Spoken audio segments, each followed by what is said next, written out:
Hello, नमस्कार दोस्तों, कैसे हैं आप सब। हम लोग कल जो हमारा एपिसोड चल रहा था, जो भारतीय संविधान एवं राज्य व्यवस्था चल रही थी, हम लोगों ने इस चैप्टर में, इस एपिसोड में हम लोगों ने जो हमारी स्वतंत्रताएं थी, हम जो मूल अधिकार पढ़ रहे थे आर्टिकल 12 से लेकर के आर्टिकल 35 तक, तो उसमें हम लोगों ने स्वतंत्रताएं समाप्त कर ली थी। जो आर्टिकल 19 से लेकर के आर्टिकल 22 तक स्वतंत्रताएं दी गई थी, हम लोगों ने उसका विस्तृत वर्णन, उसकी विस्तृत चर्चा कर ली थी। आज हम लोग जो है उसके आगे अनुच्छेद 23, आर्टिकल 23 के आगे जितने भी आर्टिकल्स हैं उनका कुछ हद तक अध्ययन करेंगे और उसी में हम लोग चर्चा को आगे बढ़ाते हैं। तो उसमें आर्टिकल जो है आर्टिकल 23 और 24 कहता था शोषण के विरुद्ध अधिकार, शोषण के विरुद्ध अधिकार। अब शोषण के विरुद्ध अधिकार क्या क्या मतलब है। जो आर्टिकल 23 है वो कहता है मानव तस्करी, बलात्श्रम, बंधुआ मजदूरी से ये हमें संरक्षण प्रदान करता है। क्या प्रदान करता है? संरक्षण प्रदान करता है। तो आप ये देखिए ये चीज़ें होती क्या हैं। संरक्षण प्रदान करना। अब देखो, मानव तस्करी का मतलब है लोगों की खरीद फरोख्त। जो भारतीय नागरिक हैं या जो भी नागरिक हैं उनकी खरीद फरोख्त करना मानव तस्करी कहलाता है। बलात्श्रम का मतलब होता है छोटे बच्चों से काम लेना, ये होता है बलात्श्रम, या मेहनत का पैसा न देना। बंधुआ मजदूरी जो होता है, ऐसे लोग जो जन्म से या किसी कारणवश वो किसी के यहाँ कार्य करने लगे हैं और उसके बाद उन्हें वहाँ से बाहर आने की आज़ादी नहीं है।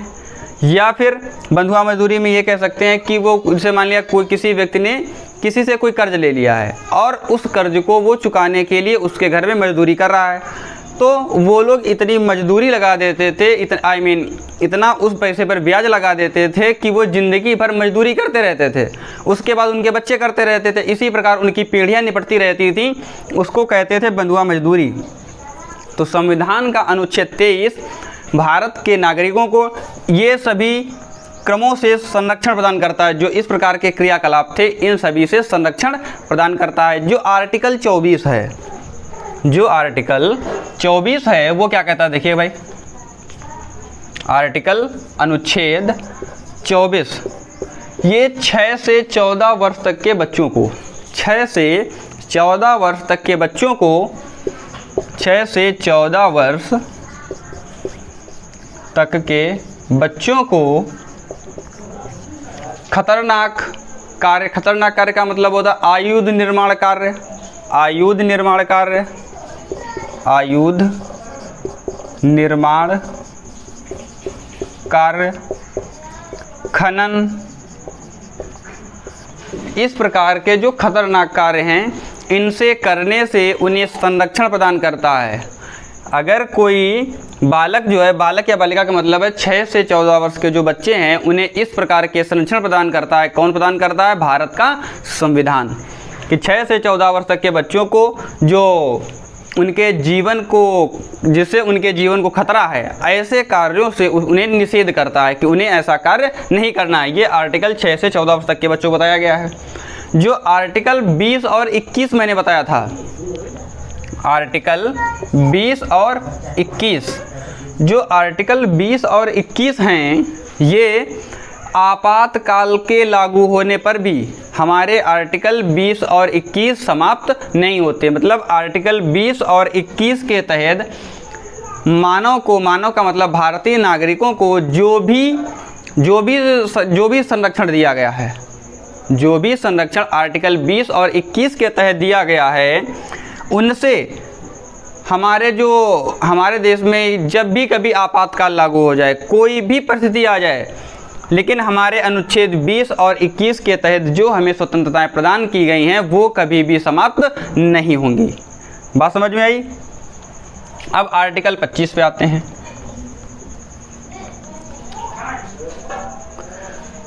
धर्म, कार्य, कर, शिक्षा। धर्म, कार्य, कर, शिक्षा। अब देखिए धर्म, कार्य, कर, शिक्षा क्या है। जो आर्टिकल 25 कहता है, हमारे संविधान का जो अनुच्छेद 25 है, तो संविधान का अनुच्छेद 25 कहता है कि हमें किसी भी धर्म को मानने की आज़ादी है। धर्म की स्वतंत्रता किसमें बताई गई है? धर्म की स्वतंत्रता आर्टिकल 25 में बताई गई है कि भारत के जो नागरिक हैं उन्हें किसी भी धर्म को अपनाने का अधिकार है। धर्म अपनाने का अधिकार है। ये कौन कहता है? ये आर्टिकल 25 कहता है।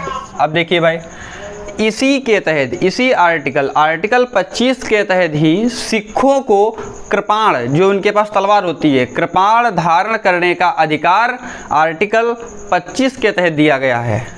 आर्टिकल 25 के तहत सिखों को कृपाण का मतलब तलवार जो उनके पास होती है, धारण करने का अधिकार है। ठीक है ना? तो जो आर्टिकल 25 के तहत सिखों को कृपाण धारण करने का अधिकार आर्टिकल 25 के तहत दिया गया है। धर्म हो गया, आर्टिकल 25 हमारा हो गया। आर्टिकल 26 धर्म कार्य अब आएंगे। तो आर्टिकल 26 क्या कहता है? आर्टिकल 26 कहता है कि किसी व्यक्ति को उसके धर्म के लिए कार्य करने की आज़ादी प्राप्त है। धर्म के लिए जो कार्य किए जाते हैं या धर्म के लिए, अपने धर्म को जो लोग मानते हैं उसके लिए जो आयोजन प्रयोजन करते हैं, तो ये क्या होता है? कार्य। तो प्रत्येक व्यक्ति को जो भी कोई कार्य करना चाहता है, धार्मिक कार्य करना चाहता है, तो आर्टिकल 26 के तहत कार्य करने की उसे स्वतंत्रता प्राप्त है। मतलब कौन से कार्य? धार्मिक कार्य, धार्मिक कार्य करने की स्वतंत्रता। ये आर्टिकल 26 कहता है। ये आर्टिकल 26 कहता है कि भारत के जो नागरिक हैं, जो धार्मिक कार्य करना चाहते हैं, धार्मिक प्रयोजन करना चाहते हैं, उन्हें स्वतंत्रता प्राप्त है। आर्टिकल 26 कहता है। तो आर्टिकल 27, अब देखो, धर्म हो गया, धर्म के बाद में कार्य हो गया। कार्य, अब कार्य करोगे तो पैसा लगेगा, पैसे का मतलब कर। तो धार्मिक कार्यों के लिए जो भारत के नागरिक हैं उन्हें कर देने का भी अधिकार है। वो चाहें तो कर दें। धार्मिक कार्य के लिए धन देने का अधिकार, कर देने का मतलब है धन देने का अधिकार।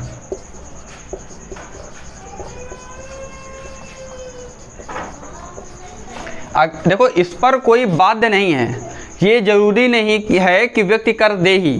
कहने का मतलब उसे आज़ादी प्राप्त है, उसका मन होगा तो देगा और मन होगा तो नहीं देगा। इस प्रकार की स्वतंत्रताएं आर्टिकल 27 में धार्मिक कार्य के लिए बताई गई हैं। कर के लिए बात की गई है। शिक्षा, इसमें शिक्षा की बात की। आर्टिकल 28 में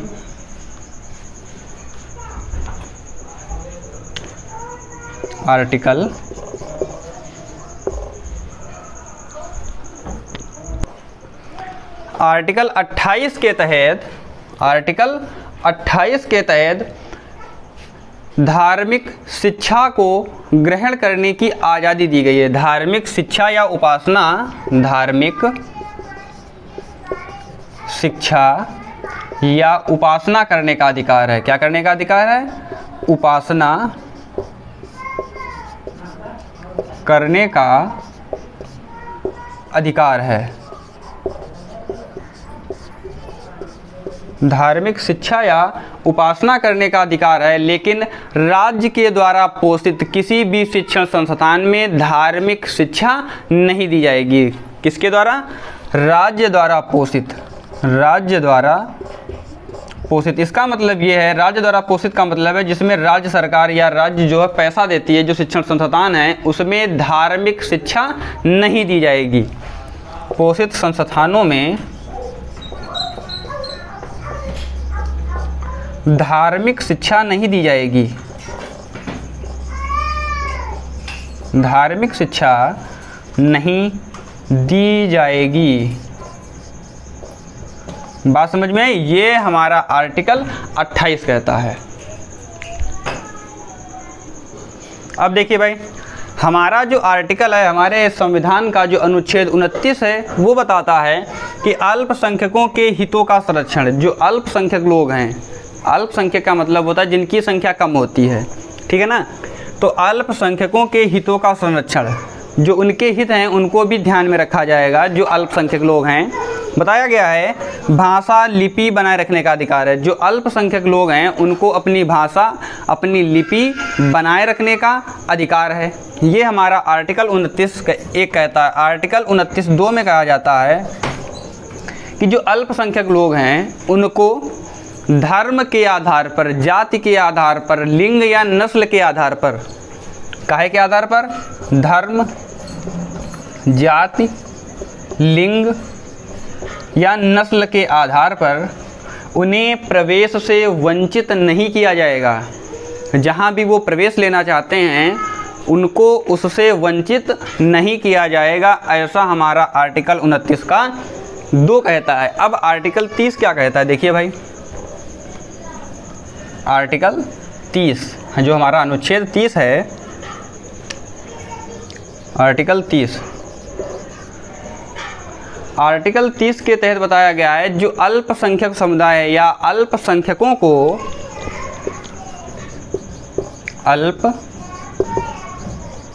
अल्पसंख्यकों को काहे का अधिकार है, अपने मतलब स्थापना का अधिकार है। अल्पसंख्यकों को शिक्षण संस्थाओं,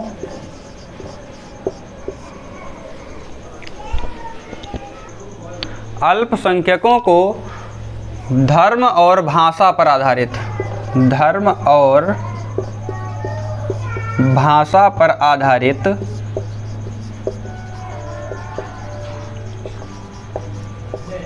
शिक्षण संस्थाओं की स्थापना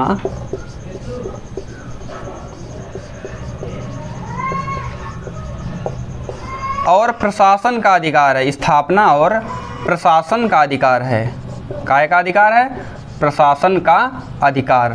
फिर से सुनिएगा एक बार, बताया गया है आर्टिकल 30 के तहत अल्पसंख्यक लोगों को, जो अल्पसंख्यक समुदाय है उसको धर्म और भाषा पर आधारित शिक्षण संस्थाओं को स्थापना और उसके प्रशासन का अधिकार हमें आर्टिकल 30 के तहत दिया गया है। बात ठीक है ना। आगे देखिए भाई, एक हमारा बहुत ही महत्वपूर्ण आर्टिकल है, अनुच्छेद है, अनुच्छेद 32, आर्टिकल 32। अब आर्टिकल 32 क्या है, देखो आर्टिकल 32 जो है ये बाबा भीमराव अंबेडकर के द्वारा जोड़ा गया था। जो आर्टिकल 32 है, ये देखिए भाई, जो आर्टिकल 32 है इसे बाबा भीमराव अंबेडकर ने संवैधानिक उपचारों का अधिकार कहा था। क्या कहा था, संवैधानिक उपचारों का अधिकार, संवैधानिक उपचारों का अधिकार।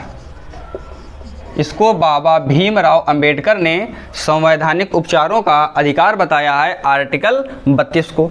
आर्टिकल 32 को संवैधानिक उपचारों का जो अधिकार बताया, इसमें बहुत सी चीज़ें बताई गई हैं। इसमें 5 प्रकार की रिट होती हैं। इसमें सुप्रीम कोर्ट, सर्वोच्च न्यायालय को या हाई कोर्ट को 5 प्रकार की रिट जारी करने का अधिकार है। कितने, 5 प्रकार की रिट जारी करने का आदेश है, जारी करने का अधिकार। तो ये 5 प्रकार की रिट जारी कौन कर सकता है, तो ये जो रिट है सर्वोच्च न्यायालय जारी करेगी या फिर उच्च न्यायालय इन रिटों को जारी करेगा। रिट का मतलब होता है एक कानूनी आदेश। रिट का अर्थ क्या होता है, कानूनी आदेश। किसका मतलब होता है, ये रिट का मतलब होता है कानूनी आदेश। अब देखिए भाई, इसी आर्टिकल को, आर्टिकल 32 को बाबा भीमराव अंबेडकर ने इसे एक महत्वपूर्ण आर्टिकल के रूप में महत्वपूर्ण आर्टिकल की संज्ञा इसलिए दी गई है क्योंकि इसमें जो रिट जो कानूनी आदेश बताए गए हैं उनका वर्णन बताया गया है। अब देखिए, बंदी प्रत्यक्षीकरण, इसमें 5 प्रकार की रिट हैं। नंबर 1 बंदी प्रत्यक्षीकरण, नंबर 2 अधिकार प्रच्छा,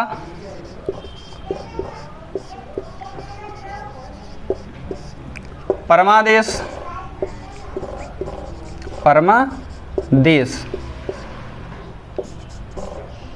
प्रतिषेध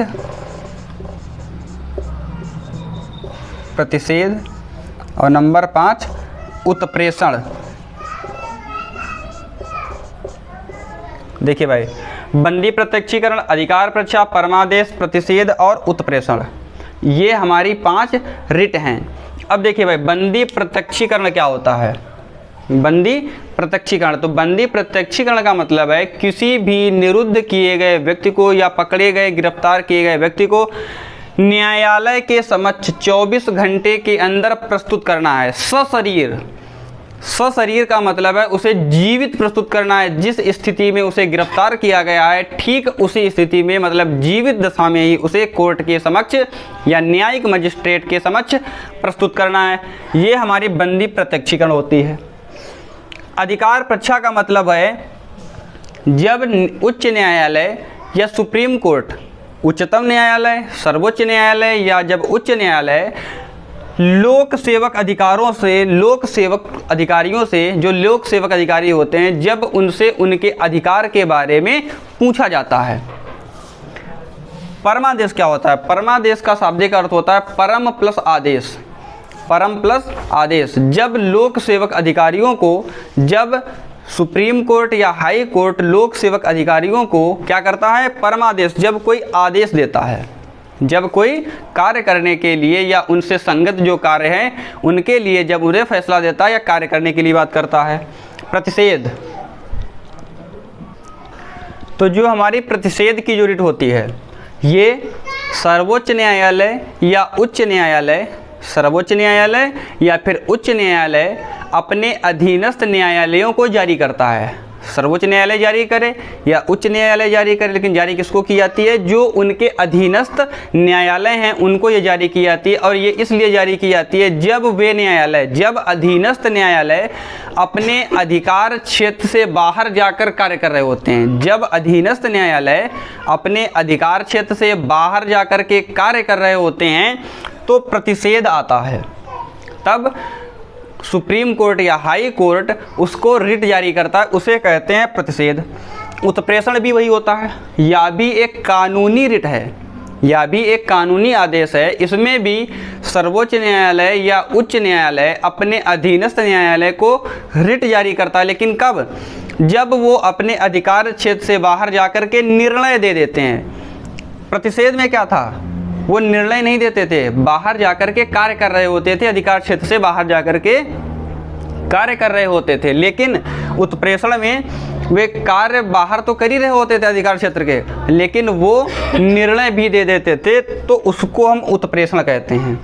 उस समय जब रिट जारी की जाती है, बाबा भीमराव अंबेडकर ने आर्टिकल 32 को संविधान की आत्मा कहा है।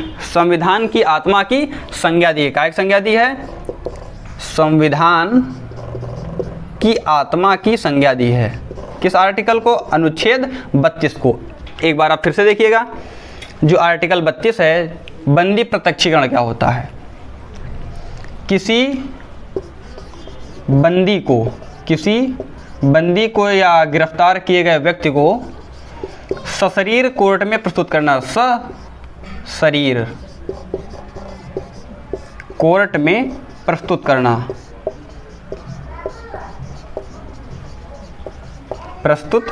करना, ये क्या होता है? बंदी प्रत्यक्षीकरण। बात समझ में आई?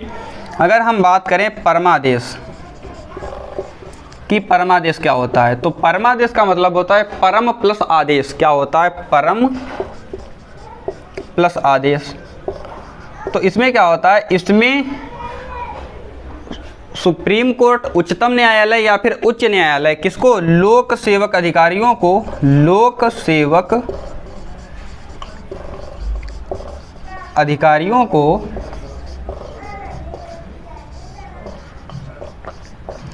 उनके कर्तव्य से अवगत कराता है, उनके कर्तव्य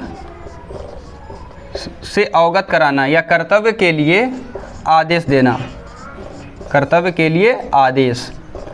तो ये क्या होता है? परमादेश। बात समझ में आई ना? अब देखो हमारा बंदी प्रत्यक्षीकरण हो गया, परमादेश हो गया, और अब आगे आते हैं अधिकार प्रच्छा। किस पे आते हैं? अधिकार प्रच्छा। अब देखो अधिकार प्रच्छा क्या है? जब सुप्रीम कोर्ट या फिर हाई कोर्ट, जब सुप्रीम कोर्ट या फिर हाई कोर्ट लोक सेवक अधिकारों से, लोक सेवक अधिकारियों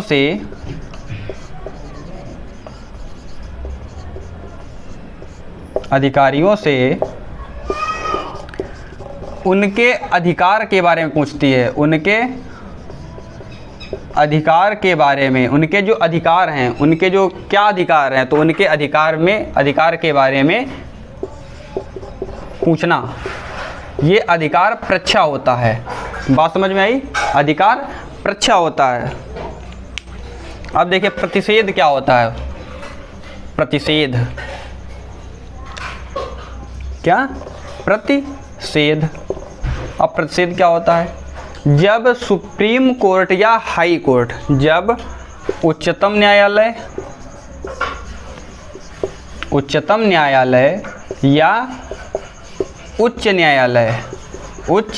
न्यायालय अपने अधीनस्थ न्यायालय को रिट जारी करता है, अपने अधीनस्थ न्यायालय को क्या करता है? रिट जारी करता है, रिट जारी करता है। और ये रिट जारी क्यों की जाती है? जब अधीनस्थ न्यायालय अपने अधिकारों के बाहर, जब अपने अधिकारों के बाहर कार्य कर रहा होता है। किसके बाहर? अधिकारों के बाहर। जितना उसका अधिकार है या अधिकार क्षेत्र से बाहर काम करता है, अधिकार क्षेत्र के बाहर कार्य करता है। कौन कार्य करता है? अधीनस्थ न्यायालय। अधीनस्थ न्यायालय जब अधिकार क्षेत्र के बाहर कार्य करता है तो उच्चतम न्यायालय या फिर उच्च न्यायालय उसे रिट जारी करता है, उसे कहते हैं प्रतिषेध। अब देखिए भाई उत्प्रेषण क्या होता है? आप उत्प्रेषण देखिए, प्रेषण, उत्प्रेषण भाई देखिए उत्प्रेषण क्या होता है? जो उत्प्रेषण होता है, प्रतिषेध और उत्प्रेषण एक ही होता है। इसमें भी उच्चतम न्यायालय या फिर उच्च न्यायालय अपने अधीनस्थ न्यायालयों को रिट जारी करता है जब वे अपने अधिकार क्षेत्र के बाहर निर्णय दे देते हैं। पहले जो प्रतिषेध था उसमें वो क्या था? वो अधिकार क्षेत्र के बाहर कार्य कर रहे होते थे, इसमें निर्णय दे देते हैं। तो इसमें बताया गया है उच्च न्यायालय उनको रिट जारी करता है। किसको जारी करता है? अधीनस्थ न्यायालयों को। इसको अधीनस्थ न्यायालय को रिट जारी करता है।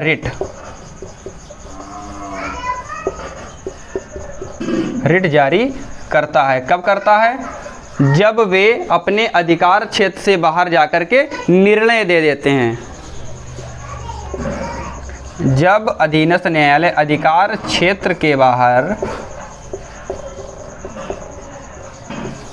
निर्णय दे देते हैं। क्या देते हैं?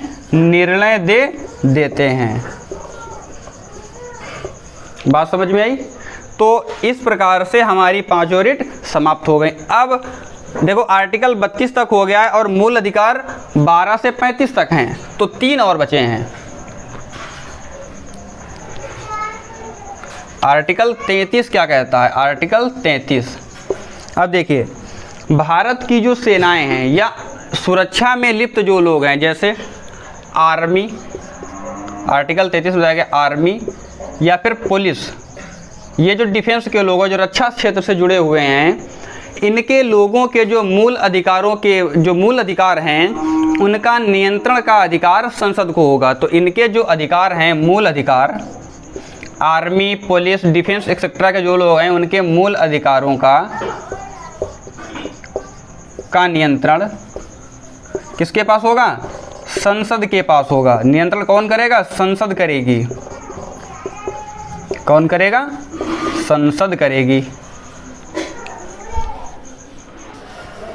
आर्टिकल 34 के तहत, आर्टिकल 34 के तहत बताया गया है, अगर किसी क्षेत्र में सैन्य कानून या मार्शल लॉ लागू हो, अगर किसी क्षेत्र में सैन्य कानून या मार्शल लॉ लागू हो तो क्या हो? सैन्य कानून या मार्शल लॉ लागू हो तो जो मूल अधिकार हैं उनको नियंत्रित किया जाएगा, उनको नियंत्रित किया जाएगा। और ये अधिकार किसको होता है? ये अधिकार भी संसद को होता है। तो जो सैन्य कानून या मार्शल लॉ लागू क्षेत्र हो, लागू वाले क्षेत्र में जो उसके क्षेत्र रहे होंगे तो वहाँ पर नियंत्रण का अधिकार ये भी संसद को होगा। फिर आर्टिकल 35 क्या कहता है? आर्टिकल 35 कहता है मूल अधिकारों के बारे में संशोधन या मूल अधिकारों में जो भी संशोधन होंगे ये अधिकार केवल संसद को है। तो मूल अधिकारों में जो संसद है, मूल अधिकारों के बारे में, मूल अधिकारों के संशोधन या नियंत्रण का जो अधिकार है, संशोधन या नियंत्रण का अधिकार, नियंत्रण का अधिकार किसको है? संसद को है, संसद को है। तो आर्टिकल 35 कहता है मूल अधिकारों के संशोधन या फिर नियंत्रण का अधिकार संसद को है, ना कि राज्य के विधानमंडल को। राज्य का जो विधानमंडल है वो मूल अधिकारों के बारे में कुछ भी नहीं कर सकता है। तो मूल अधिकारों के बारे में जो भी कार्य होगा वो कार्य कौन करेगा? भारत की संसद करेगी। तो अब हमारे मूल अधिकार समाप्त होते हैं। हम लोग अगले एपिसोड में आर्टिकल 36 से लेकर के 51 जो भाग 4 है, हम लोग उसमें नीति निर्देशक सिद्धांतों का अध्ययन करेंगे। और आज के एपिसोड में हम लोग मूल अधिकारों को समाप्त कर चुके हैं।